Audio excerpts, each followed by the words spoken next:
Please subscribe and don't forget to press the bell icon to get notified whenever we upload a new video. But the big headline from the e-commerce space: after filing cases against Flipkart and 4 sellers on its platform for allegedly selling counterfeit products, US lifestyle and footwear brand Skechers has issued a notice in today's newspapers. The notice reads, and I quote, "It has come to our attention that certain fakes, replicas, counterfeits of Skechers branded products are being offered for sale on Flipkart.com by certain unscrupulous traders, including Macro Wagon Private Limited, Ahmedabad, and Tech Connect Retail Private Limited, Gurgaon. These counterfeits so nearly resemble the original Skechers branded products that it is impossible for a consumer to differentiate between them." However, the notice goes on to add, and I quote, "These counterfeits may be detected by carefully reviewing the products and their packaging." Well, the Skechers case is not an isolated one. Here's a CNN News 18 investigation on why you should be suspicious of products that are sold with deep discounts on e-commerce platforms.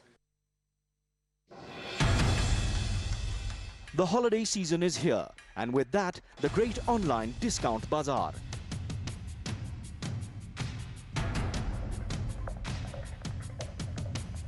But wait. Hold on before you splurge. The objects displayed on your screens might not be what you think they are. What we're going to show you now will shock you. What if we tell you that most of the products which offer over 50% discounts could be fake? CNN News 18 brings you the reality of the mega discount.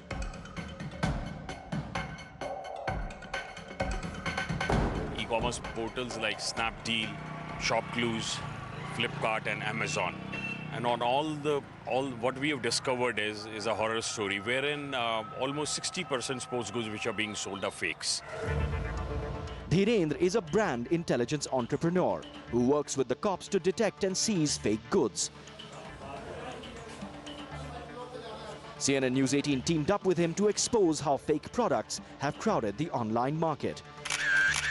These screenshots show how even the biggest of the e-sellers have these fake product sellers.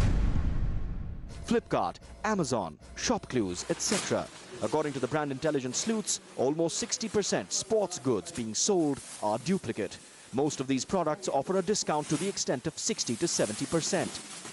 As far as these e-commerce platforms are concerned, the story being sold to ordinary consumers is high discounts being offered, but there's a story behind it, and it's all not true. These are fakes. CNN News 18 went with him on a raid to one of the hubs of fake products in western Uttar Pradesh's Meerut, and all these stockpile of goods are fake. An original Costco or Nivea balls cost close to 1,000 rupees, but these balls were to be sold online for as little as 400 rupees. The buyer who trusts the brand name of the retail market space for the quality assurance will end up receiving a counterfeit product. These balls, one, they do not have any hologram, and each of my footballs and volleyballs, Costco and Nivea, they come in a cardboard box, right, which has a MRP label with barcode as per the Legal Metrology Act and the packaging rules. Okay. So these balls have none of those, and we've been trained to identify. Not just these sports goods, even those Nike sweaters are fake as well. आपको ये मालूम है कि ये जो आप माल खरीद रहे हो ये ओरिजिनल है डुप्लीकेट है ये बता दो सब बात खत्म कर दो क्या ओरिजिनल डुप्लीकेट सर एक फुटबॉल बात खत्म सर मैं आपको एक चीज बता रहा हूं बॉल है वो डुप्लीकेट है ओरिजिनल है बता दो कैसी हो जो आपके पास ऊपर माल रखा हो ओरिजिनल है डुप्लीकेट है मैं एक चीज बता देता हूं हां आप तो यहीं पे थाने से ही आए हैं बाहर पैंट लगती है बाहर पैंट जो लगती है उसमें स्वेटर बिकता है उस पे नाइकी का निशान बना हुआ है वो ओरिजिनल है डुप्लीकेट है The brand investigators try spotting the unnatural discounts and unusual activity on the e-commerce websites to spot the counterfeit products. After that, they proceed to do over 50 purchases from various traders to gain evidence, and finally, when the list is ready, they go for the raids. While it is the constant surveillance that is needed to unearth these fake products online, the question here is why these e-commerce websites are not taking strictest possible action on the notorious traders, because at the end of the day, the consumers are buying products online on the basis of the reputation of these e-commerce websites and not that of the traders. It's been 24 hours, but we're still waiting for a reply from Flipkart. At the end of the day, you're all alone in this big, bad online market. That's why whatever you buy with care. If a deal looks too good to be true, then generally it isn't. Like for this one, I purchased it for only 400 bucks, getting a discount of over 70%, but it turned out to be a fake ball. And that's why always read the review section. Probably there could be the hint of the truth. Well, joining us now to discuss what that investigation throws up, Harminder Sahni of Wazir Advisors tracks the online retail space very closely, and Yatish Rajawat, the Chief Strategy Officer at Local Circles. In fact, Local Circles had done a poll which CNBC TV 18 had carried, which showed that 62% consumers had found a significant variation between online reviews and an actual product received, highlighting the crisis of confidence with online retail. Gentlemen, appreciate you joining us here on the show. Harminder, let me start by asking you, I mean, platforms usually take the route saying, look, we're only providing the platform, it's others who are providing the product. Can they continue to absolve themselves of all responsibility? When you're seeing things like 60% of the sports goods sold on online platforms are counterfeits. Yeah, I don't think so. First, to answer your question, I don't think they absolve them of the responsibility saying that we are just the platform. Because eventually consumers are buying it on Flipkart, and Flipkart is advertising, Amazon is advertising, and they're saying, come online, come to our store and buy whatever you want. Beyond that goes without that we will stand by what you're buying from here. They're getting the real stuff. But it's an open secret that people are not getting what they are buying. And No, so who's responsible then? Who should be held accountable? Who should be responsible for a fake that is sold on a platform? What does the consumer do? What is the recourse to the consumer? I think the consumer, whether the law says it or not, I think the recourse is straight goes to the retailer who is putting this product online, because there's no difference in buying online or offline as long as you're buying through a retailer. Whatever may be the legality of it, I think it's a matter of detail. But eventually, consumer is buying from the retailer, whether they go to Big Bazaar offline or whether they go to a Flipkart online. I think the responsibility has to lie with the retailer only. And if they don't take the responsibility, and if they come out clear and loud that we will not take the responsibility, let's see how much is doing with them. How many consumers will continue to shop with them? Yeah, but Harminder, what can online platforms like Flipkart, like ShopClues do?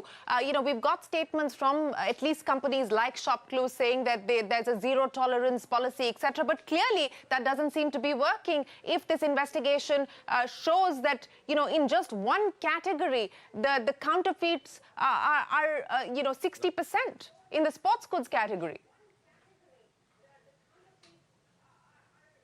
See, Shireen, it's very clear that most of the consumer product companies, they have their quality control, their quality check methods to do. There are some people who follow it 100% and ensure that nothing goes wrong. And there are companies which are lesser in these terms and they allow these kind of slippages to happen in their quality, in their packaging, and lots of other stuff. So I think that's differentiate between the good brand and a bad brand. And similarly, this will differentiate between the really serious, sincere customer-centric retailer versus the retailers who are trying to just make hay while the sun shines. So I think whether it's 60% compliance or a 60% failure, it has to come down to close to zero. Nobody can take it down to zero, even in the real world. So even in offline, there are lots of fakes floating around. So let's not only say it's only online. So the good brands and the retailers, for their own reputation, for keeping their consumers to them and make them loyal, I think they have to bring it down close to zero. And for that, they will have to make investments. For that, they will have to take services of people. They have to have surveillance. They have to literally take people to the courts to ensure that these people who are trying to sell fakes, they are taken to trust. Even one case like that will discourage 100 others. But as of now, we don't see much of that happening in this case. No, we don't. So we will need to see much more proactive action by platforms against retailers who are offering fake products on their platforms. So Yatish Rajawat, one is the problem of fakes that we've just talked about, but the other is the problem of fake reviews, for instance, customer dissatisfaction about what you were advertising and what finally is sent to my house being two very different things altogether. And that's what your Local Circles survey threw up. So there is, in a sense, a trust deficit and a crisis of confidence, is it not, which should be worrying for the online retailers? Shireen, we've observed that the trust deficit is continuously growing exponentially with most of these e-commerce companies, and they do not realize that in their search for the gross merchandise value, which is the total amount of sale, they're actually losing customers as they go by. They have created a system which basically encourages fake reviews. They market it as a selling proposition. They allow sellers to come on board without verifying their antecedents or whether they are genuine dealers of a brand or not. And these are basics which every offline retailer like a Big Bazaar or a any of the Trends or even the Reliance retail follows to the T because they do not want to carry a product which does not come through the dealer network. If you remember, a year or two back, Samsung and LG has actually gone and said that we will not allow any of our brands to be sold online. And the reason for that was that there was a conflict which was happening between their branded stores and the e-commerce guys. The e-commerce platform were actually discounting it to an extent that it was harming their dealer network. Now, these are issues of trust deficit per se, and they have not created system and processes on it. Another facet of it is, which I must point out to you, is that, where does these fake actually come from and why are they able to subvert the whole system? These fakes are coming directly from China and Malaysia, and they are being routed through free trade agreements that we have had with Singapore, for instance. So now, who has taught them this route? The very subsidiary of these platforms have taught them this route because their largest sourcing, like in the case of Amazon's Cloudtail, which is based out of Singapore. Now, they've taught them that there is a possibility for you to route the whole exchange out of Singapore into India directly without going through any custom clearances or even custom duties. So there would have been a check if the fake would have come from the proper route, and it would have been checked by custom at some level or the other, or in a dock. Now, but that does not happen for the e-commerce guys. So so larger quantity is going into e-commerce than it is going into the in the offline retail market, so to say. Offline retail market. Fair point you make. But Harminder, let me come back to you now. And what's the way forward? Because, so far, this business has largely sort of stayed out of the government's hair, so to speak. There has been a lot of clamor for more regulation. What is this likely to lead to? And what is the need of the hour, given the state of the industry? So, I think two things are happening, as you might be aware of. 1 second, Yatish. I'll just come to you, Yatish. Yeah, Harvinder, go ahead.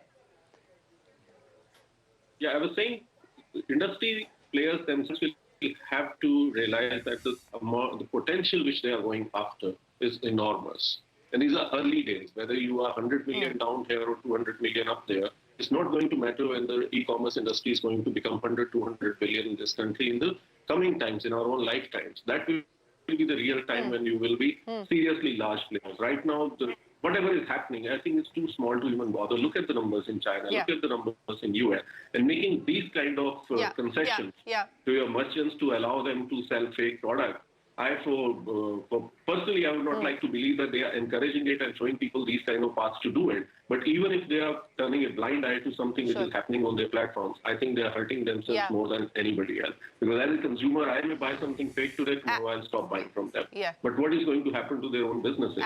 So I think industry has to come together and really take steps where before any huge regulation starts coming on them and they start getting controlled, like we have seen in case of shared cab system, that how much more regulation can come in and how it can hurt the business overall.